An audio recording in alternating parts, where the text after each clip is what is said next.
Halo semuanya, perkenalkan kami dari kelompok 1 mata kuliah Struktur Aljabar 2, Program Studi Matematika, Fakultas Sains dan Teknik, Universitas Nusa Cendana.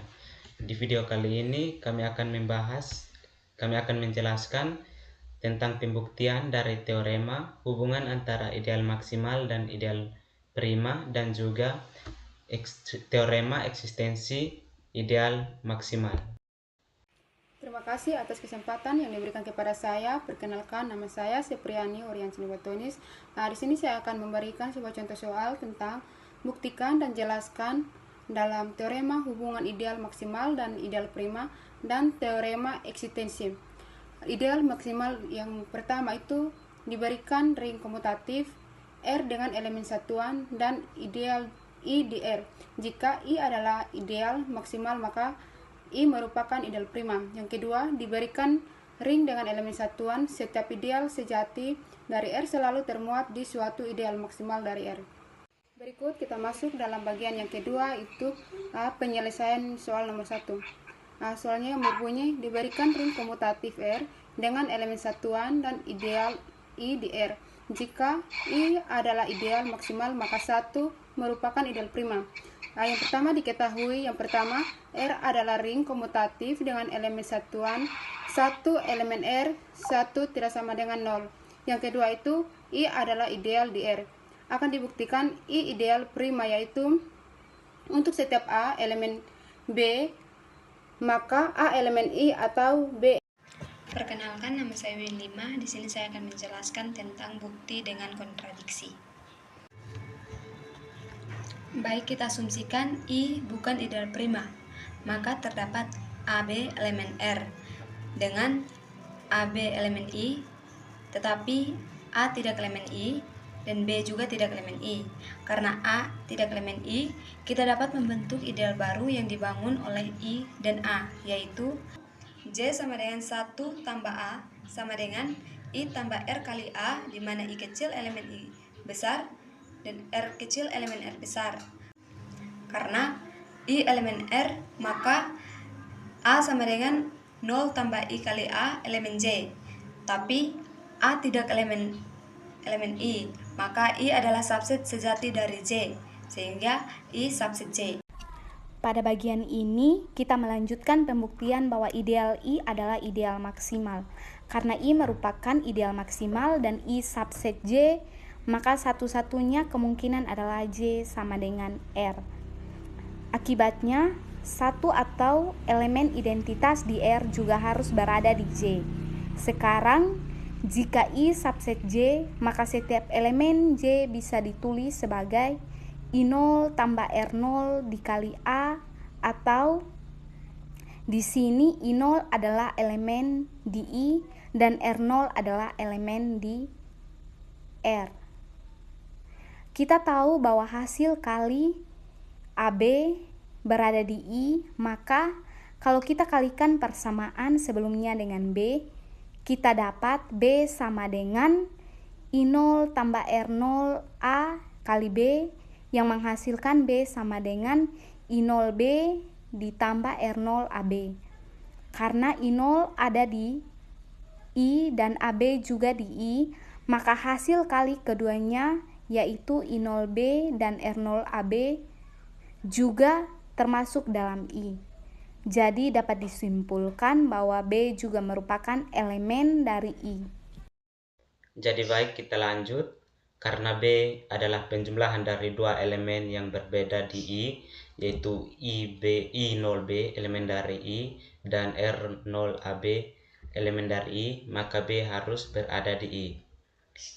Sehingga B sama dengan I0B ditambah dengan R0AB akan menjadi B elemen dari I. Karena bertentangan dengan asumsi awal, yaitu B bukan elemen dari I, maka asumsi saya bukan ideal prima adalah salah. Dengan demikian, jika I adalah ideal maksimal, maka I pasti merupakan ideal prima. Baik, selanjutnya Untuk teorema kedua yaitu diberikan ring dengan elemen satuan. Nah, setiap ideal sejati dari R selalu termuat di suatu ideal maksimal dari R. Jadi intinya di sini tuh kita ingin membuktikan kalau dalam setiap ring R yang memiliki elemen satuan itu setiap ideal sejati dari R selalu termuat di dalam suatu ideal maksimal. Jadi kita lanjut. Dari teorema di atas kita ketahui bahwa yang pertama itu R adalah ring dengan elemen satuan, IR tidak sama dengan 0. Yang kedua I adalah ideal sejati dari R, yaitu I subset R. Yang ketiga ada ideal maksimal M dengan sifat I subset dari M subset R.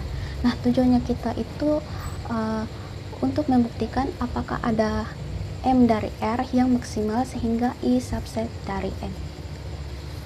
Slide berikutnya. Untuk memulai pembuktian, kita perlu membuat suatu himpunan yang berisi semua kemungkinan ideal-ideal yang memuat ideal I, tetapi belum menjadi seluruh dari ring R. Sehingga definisi himpunannya di sini S sama dengan himpunan J subset dari R sedemikian sehingga J ideal dari R, I subset dari J, dan J tidak sama dengan R. Jadi maksudnya di sini tuh setiap elemen dari J di himpunan S itu ideal dari R yang memenuhi syarat. Yang pertama itu J memuat ideal I. Yang kedua J bukan seluruh ring R. Jadi J masih sejati. Kita lanjut, karena I sendiri adalah ideal sejati, jelas kalau I subset dari I dan I tidak sama dengan R. Nah, itu berarti I juga memenuhi dua syarat yang tadi saya sebutkan, sehingga I elemen S. Maka kita bisa simpulkan kalau S tidak kosong, sehingga di sini kita tulis S tidak sama dengan himpunan kosong. Selanjutnya, himpunan S diberi inklusi subset dari, akibatnya S, subset dari menjadi himpunan terurut parsial. Misalkan C subset dari S adalah rantai total. Nah, maksud dari rantai total itu semua elemen di dalam C bisa dibandingkan satu sama lain dengan relasi subset dari. Jadi kalau kita ambil dua ideal manapun di C, misalnya J1 dan J2, maka pasti salah satunya termuat di dalam yang lain.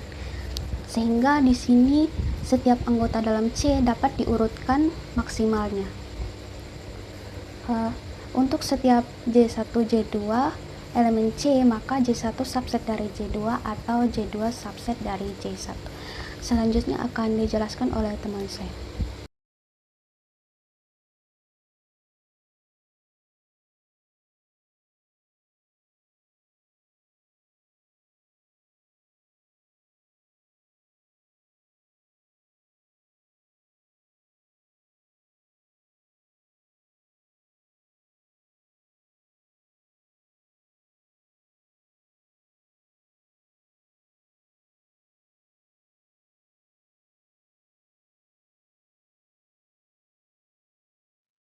Oke, untuk membuktikan ada ideal maksimal dengan 5 zone, maka di sini kita perlu tunjukkan untuk setiap rantai C subset S mempunyai batas atas di S. Nah, di sini kita punya batas atas rantai C dengan didefinisikan yaitu J star sama dengan gabungan setiap ideal J anggota rantai C. Nah, di sini kita perlu tunjukkan bahwa J star itu adalah ideal. Maka di sini kita ambil sembarang X dan Y elemen J star. Dan karena setiap elemen mempunyai asal dari salah satu ideal anggota rantai, maka di sini terdapat J0. Dengan demikian X dan Y juga elemen J0. Nah, karena di sini J0 itu ideal, maka X kurang Y itu elemen J0 subset J star. Nah, yang berikut untuk perkaliannya itu kita ambil R elemen real dan X juga elemen J star. Dan di sini ada J0, dengan demikian X juga elemen J0. Maka berlaku R dikali X dan X dikali R itu elemen J0 subset dengan J star. Sehingga terbukti bahwa J star itu ideal. Oke, angka berikut itu kita tunjukkan bahwa J star itu tidak sama dengan R. Nah, di sini kita misalkan J star itu sama dengan R, maka J star itu membuat elemen satuan dari R. Nah, jika satu itu elemen J star, maka terdapat J0 itu juga elemen C, sehingga satu itu juga elemen dari J0. Nah, jika sebuah ideal membuat elemen satuan, maka ideal itu untuk seluruh R, sehingga J0 itu sama dengan R. Nah, sebelumnya kita telah definisikan bahwa C itu subset S, di mana S itu adalah himpunan semua ideal sejati, artinya semua ideal itu berada di C, bukan di R. Jadi J0 itu sama dengan R, bertentangan dengan definisi bahwa C itu subset S. Nah, karena kontradiksi, maka J J J star sama dengan R itu salah, dan dengan itu maka J star tidak sama dengan R itu benar. Nah, jadi J star itu adalah batas atas rantai C di S. Karena setiap rantai C subset S punya batas atas di S, maka berdasarkan lemazon, himpunan teori parsial S subset memiliki elemen maksimal M elemen S. Jadi maksimal M di S adalah ideal maksimal M di R yang memuat I. Dengan demikian, setiap ideal sejati I dalam suatu ring R yang memiliki elemen satuan selalu termuat di dalam suatu ideal maksimal M. Jadi baik, sekian dari video presentasi kami dari kelompok 1. Semoga video ini bermanfaat. Terima kasih.